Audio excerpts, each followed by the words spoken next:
യേശുവിൽ സ്നേഹം നിറഞ്ഞ സഹോദരി സഹോദരന്മാരെ, ക്രിസ്മസ് സന്ദേശം 18-ാം ദിവസം. ഇന്ന് നമ്മൾ ധ്യാനിക്കുന്ന വിഷയം, നമ്മുടെ അടുത്തേക്ക് വന്നിരിക്കുന്ന യേശുവിനെ നാം സ്വീകരിക്കുമ്പോഴാണ് യഥാർത്ഥത്തിൽ നമ്മുടെ വ്യക്തിപരമായ ക്രിസ്മസ് സംഭവിക്കുന്നത്. യേശു ഈ ലോകത്തിലേക്ക് വന്നു, അത് യേശുവിന്റെ വശത്തു നിന്ന് യേശു ചെയ്ത കാര്യം. ആ യേശുവിനെ നമ്മൾ സ്വീകരിക്കുമ്പോഴാണ് ക്രിസ്മസ് നമ്മുടെ ജീവിതത്തിൽ നിറവേറുന്നത്.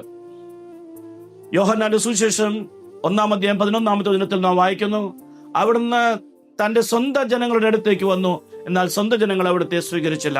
12-ാമത്തെ വചനം പറയുന്നു, എന്നാൽ അവനെ സ്വീകരിച്ചവർക്ക്, അവനിൽ വിശ്വസിച്ചവർക്ക് അവൻ ദൈവമക്കളാകാനുള്ള കഴിവ് നൽകി.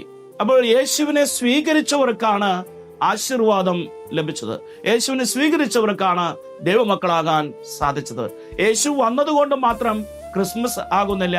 യേശുവിനെ നമ്മൾ സ്വീകരിക്കുമ്പോഴാണ് നമ്മുടെ വ്യക്തിപരമായ ജീവിതത്തിൽ ക്രിസ്മസ് സംഭവിക്കുന്നത്. 3 രാജാക്കന്മാർ യേശു ജനിച്ച വിവരമറിഞ്ഞ് യേശുവിനെ വന്ന് ആരാധിച്ചു. അതുപോലെ ആട്ടിടയന്മാർ യേശു ജനിച്ച വിവരമറിഞ്ഞ് യേശുവിനെ ആരാധിച്ചു. അവരെല്ലാവരും വലിയ സന്തോഷത്തോടെ തിരിച്ചുപോയി.